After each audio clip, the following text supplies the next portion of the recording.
Well, this is never easy having to use this YouTube, but I've got to tell you, I tried again tonight. Even Aaron tried to help me and was unable to get my Zoom working, but it's definitely on the top of my list, IT and Zoom. Any rate, in doing our blog this week, I did looking at chapter 5, 5.1, interpersonal societal obstacles with Maggie that she'd been experiencing and coping with her mood disorder. I started with she was struggling with sleepless nights. She struggled with her and her boyfriend and the religious beliefs, and the thoughts of suicide were not something that she could be able to entertain. She had a love for reading and was struggling with getting through a chapter. She had a love for community events and was no longer able to enjoy or provide herself pleasure. She had a loss of weight. She came in appearing disabled, and so I would ask her maybe, what would it look like to treat herself to a bath or some self care. I think it would be important to, and when assessing her coping strategies, I think it would be important for her to access maybe a doctor if she was open to that. I think she's had such a drastic weight loss.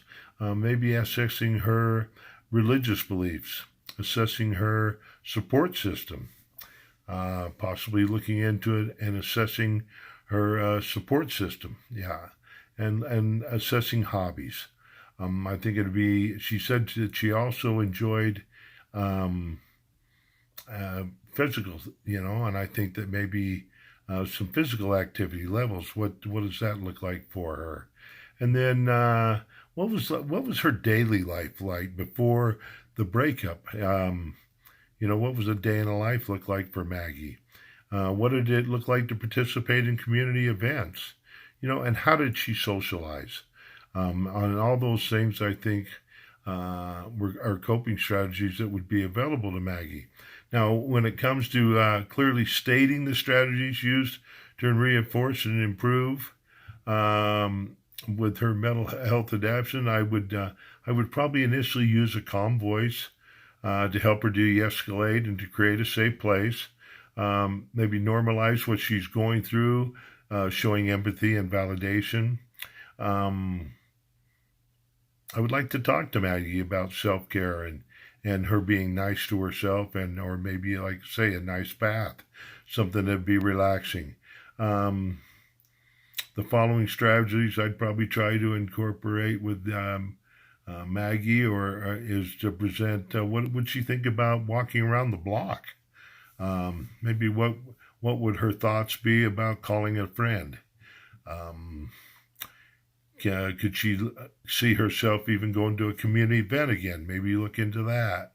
Um, and then ask her maybe something like, what advice would she give to a dear friend of hers who was feeling the same experiences and the same loss as she was feeling?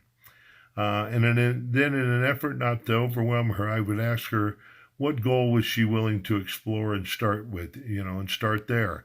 She appears receptive because she did come to the session herself and expressed afterwards that she really felt relieved and didn't have a headache after the first session.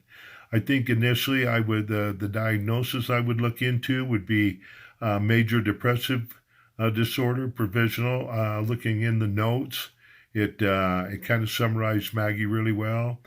Possibly looking at unspecified trauma and stressor related disorder, once again, provisional, and then unspecified anxiety disorder, provisional. Because I think that, having more time and more sessions with Maggie, I think we'd be able to narrow that down quicker and maybe look for some things to help Maggie work through some of the things she's struggling with now. And my second choice was Lucy in 5.3.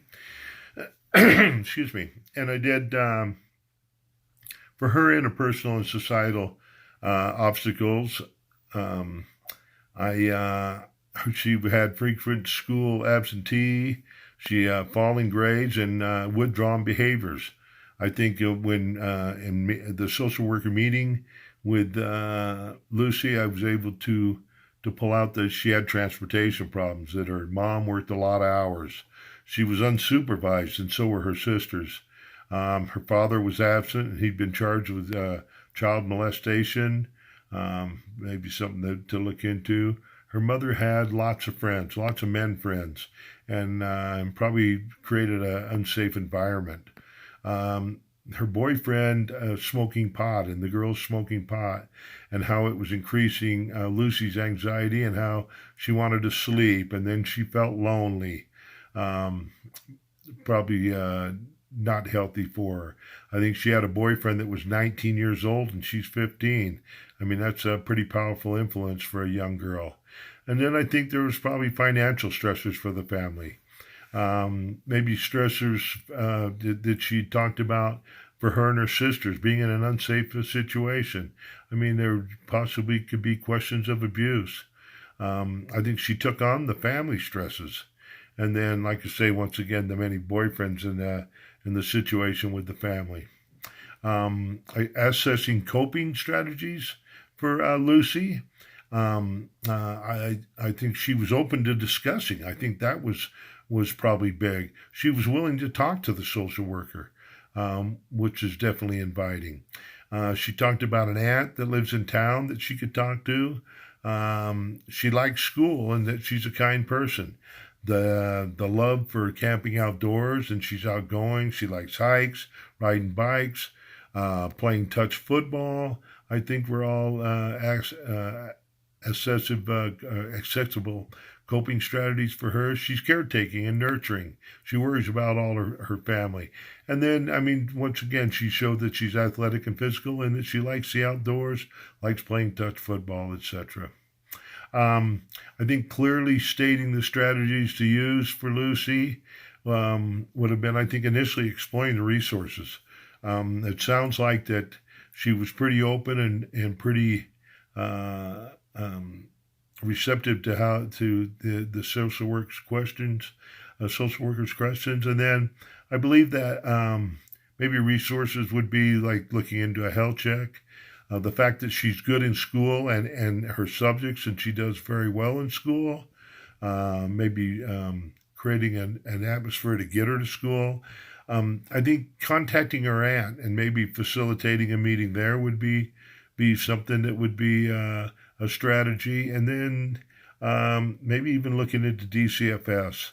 It sounded like a pretty unhealthy situation for the girls. I think maybe teaching Lucy how to set some boundaries might be something to look at. And then I thought it was really interesting that when we're reading about, she said she came to the office and just bawled tears. I kind of found myself wanting to ask her, what all the motion, if you could ask her, what would the tears be saying to her, and see what her response would be. I think that would be a window to open with her. And then I think that they have a what they call an ACE test for children. I'd be interested in hearing what her test scores would be on an ACE test. And it's a 10-question test that I would guess her score would be fairly high in that.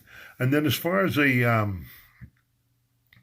diagnosis for Lucy, I'm going to go with generalized anxiety disorder, provisional once again, where I felt like she met quite a bit of the criteria, but would also need some more time with her to see what that looked like. So there it is. I apologize, guys, for having to use YouTube again. I'm trying to work through it. It's been a long week, and I appreciate everybody's patience. All right. I look forward to seeing you all. Take care now. Bye-bye.